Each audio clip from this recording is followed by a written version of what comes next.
My name is Tim Stratton. I'm with Freethinking Ministries, and welcome to Reasonable Faith UNK. That's Reasonable Faith on the University of Nebraska at Kearney campus. We're glad that you're joining us in Facebook world, and for everybody here in this room, thanks for being here in attendance today. The topic I'm going to be discussing today is sure to stir some emotions on both sides of a specific topic. That topic is evolution. Now, atheists often appeal to evolution in an attempt to explain the primate complexity that we observe today without a need for an intelligent designer, without the need for God.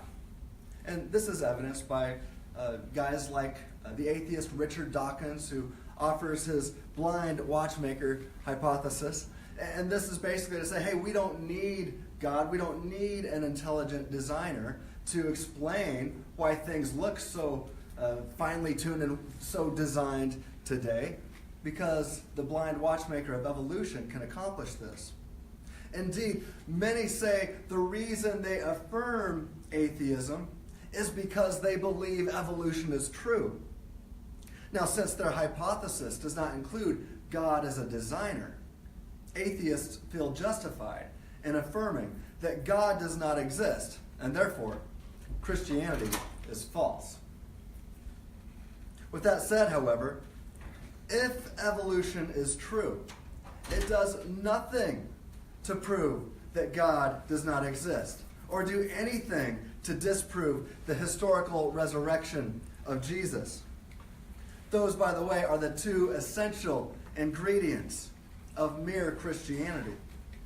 That is, mere Christianity rests on, or I should say hinges on one proposition being true. That one proposition is simply this: God raised Jesus from the dead. If that one statement is true, then some flavor of Christianity has got to be true. It's what C.S. Lewis referred to as mere Christianity. But if God did not raise Jesus from the dead, then Christianity is false. Now, if the proposition God raised Jesus from the dead is true, then it entails two essential ingredients: the existence of God and the historical resurrection of Jesus. Now, we have ample evidence of both of these things, so we have good reason to believe that mere Christianity is true, but that is not my focus of the talk tonight. What I want to point out is that one proposition, God raised Jesus from the dead, is not mutually exclusive with the proposition evolution is true. Think about it. God raised Jesus from the dead on one hand, evolution is true on the other. Does one negate the other? No. Think about it. The existence of God. Evolution is true. If evolution is true, does that mean God does not exist? No, there's no logical contradiction there. Or the resurrection of Jesus was a real historical event versus evolution is true. It does nothing to negate the resurrection of Jesus if evolution does happen to be true. So I want you to see right off the bat that there is no contradiction between God raised Jesus from the dead, which makes Christianity true, and evolution is true. You see, those are not mutually exclusive concepts. But moreover, what atheists often fail to comprehend is that by appealing to evolution in an attempt to prove their atheism, well, they ultimately prove too much. You see, evolution simply means change over time. William Lane Craig has pointed out that evolution is like an accordion word and has many different, it can have many different definitions depending on who you're talking to. But at most, the vast majority of people are going to agree that evolution simply means change over time.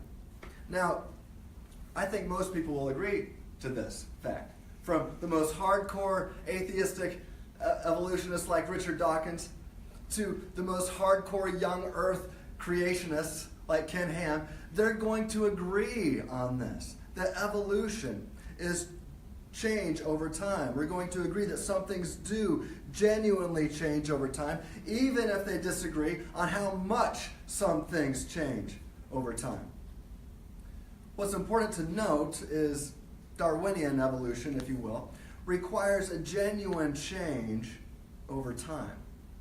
At least if one is hoping to explain primate complexity via the blind watchmaker thesis that Richard Dawkins proposes.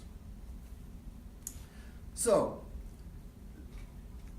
that means that if evolution is going to explain the primate complexity that we observe today, a certain theory of time is required.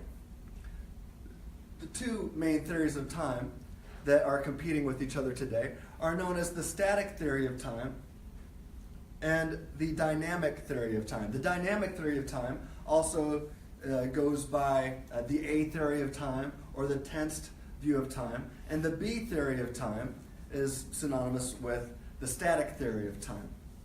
I contend that if things do not genuinely change over dynamic time or an A theory of time, then nothing gets explained, especially the primate complexity that we're talking about today. So with that in mind, I contend that if evolution is true, then atheism is false. Bear with me. I will explain. First, consider this. I believe that some things do genuinely evolve and change over time. In fact, we currently exist in a world in which things are constantly changing right in front of our eyes. That is to say, we exist in an evolving state of affairs. The problem, however, is this. It's logically impossible for a changing state of affairs to be extrapolated into past infinity. Okay, in English, that simply means that if we currently exist in a changing state of affairs and things are really happening one after another, then it's impossible for things to happen chronologically in this manner without a first change. You see, if we exist right now in a changing state of affairs, then it's impossible to go on and on forever in the past. You cannot hit the rewind button without eventually reaching a beginning point. So logically, there must have been a beginning or a first change. Now, if there never were a first change, then the present moment of right now, raise your hand if you're here right now. Okay, good. That's 100%. Okay, if there never were a first change, then the present moment of right now would not exist. To help illustrate why the concept of past infinity is incoherent, consider two thought experiments: infinite jumpers and infinite steppers. First, is it possible for someone, say a superhero, with infinite jumping powers to jump out of an infinitely tall, bottomless pit? Say you come across a guy standing next to a hole in the ground, and he tells you, "Hey, I've just jumped out of this infinitely tall, bottomless pit." Do you need to go over to the hole and look down to see if he's telling the truth? No. In fact, you don't even have to get up out of your armchair to know that this guy is either delusional or deceptive. You see, it's impossible to jump out of an infinitely tall bottomless pit, even for a superhero with infinite jumping powers. You know, welcome to the thought experiment. You see, there's no launching pad or foundation from which to jump if it is an infinitely tall bottomless pit. So, when it comes to things changing over time, what we call evolution, if the hole at ground level represents the present moment of right now, and the idea of past infinity means there is no foundation to jump from, or a first change, then the present moment of change could never be reached. You see, the jumper could never get out of the hole because there's no foundation from which to jump. There's no starting point for him to progress upward. Because the present moment does exist and things do change over time, evolution, it logically follows that a foundation exists for the first change to occur, leading to the evolution, the change over time, that we observe today. Second, suppose a man walks up the steps to your front porch and rings the doorbell. You answer the door and ask if you can help him. Now he's out of breath, and he's like, I just walked an infinite number of steps, and I finally completed them right here on your front porch.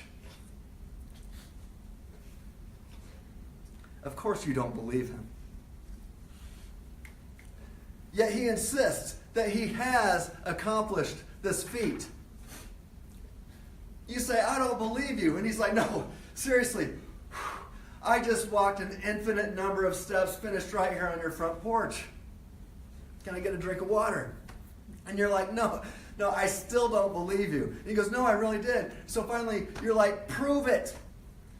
And he's like, okay, give me a drink of water, and then I'll prove it to you. So he tells you that, or he invites you, actually, to join him on a journey, to retrace his infinite number of steps. He tells you that once the two of you reach this infinite point, you will then follow those same footsteps all the way back to his front porch, to his front door. Now, you adamantly reject his offer because you realize that if you were to retrace an infinite number of steps, well, you'll never get back home. In fact, you will never even turn around to begin your journey home. Consider the steps involved. You would take one step, then a second step, then a third step, and eventually you'll take a millionth step, and then a billionth step, and then eventually a trillionth step. Whatever step you're currently taking, you could always take one more, and you could count it, never reaching an actual infinity of steps. Now, whenever you arbitrarily decide to turn around and come back home, well, you're going to be on a countable step. So, if you do ever make it back home, your steps would not be infinite. That is to say, a countable number can be assigned to every step you take and every move you make. Sorry. That song was actually on in the student union as I walked in here today. It's crazy. Just as it would be logically impossible for you to retrace all of the steps that this pedestrian claims to have made, it is just as impossible for this pedestrian to traverse an actual infinite amount of steps, ending on your front porch.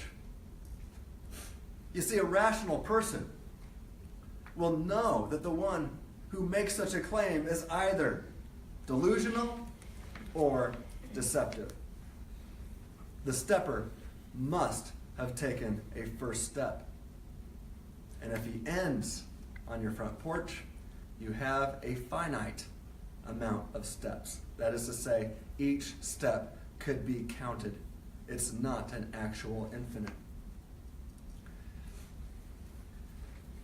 Now, change over time, evolution, has the same problem. If a first change occurred, then it logically follows that a first change resulted from an unchanging, eternal, and beginningless state of affairs. Think of this as a frozen, static state where nothing happens and nothing has ever happened, at least logically prior to the first change. I know this is hard to imagine, but it is conceivable. So again, a frozen static state where nothing happens and nothing has ever happened logically prior to the first change. Now, grasping this concept might not seem like a big deal, but the implications are enormous. This is the case because if things are not changing in a frozen static state, then nothing would ever happen. Let me say that again. If things are not changing in a frozen static state, then nothing would ever happen. Nothing would ever happen if nothing has ever happened or if nothing is happening. Are you grasping that? This is because if things are not evolving or emerging or decaying or growing or becoming more unstable, which are all words implying a change over time, then these things would never be able to cause the first change. That is to say, change over time cannot account for things starting to change over time. That is to say, if nothing is happening, then nothing can describe or account for the first change that resulted from a static, frozen, and unchanging state. Unless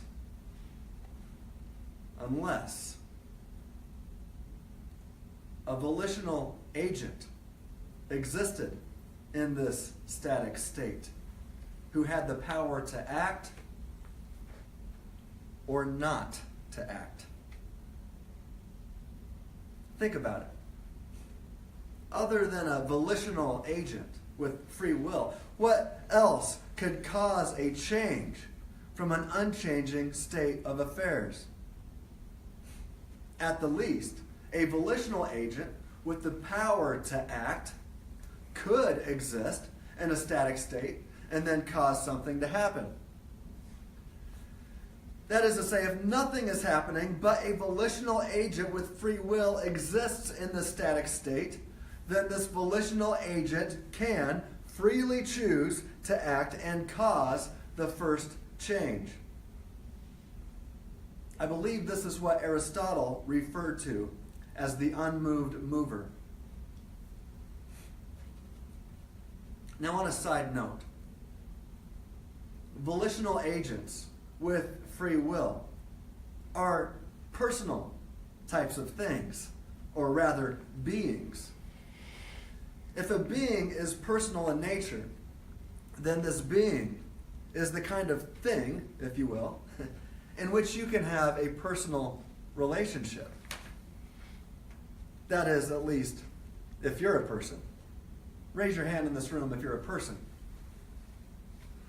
Everybody but one. It's just because she's thinking really hard right now. I think she's a person.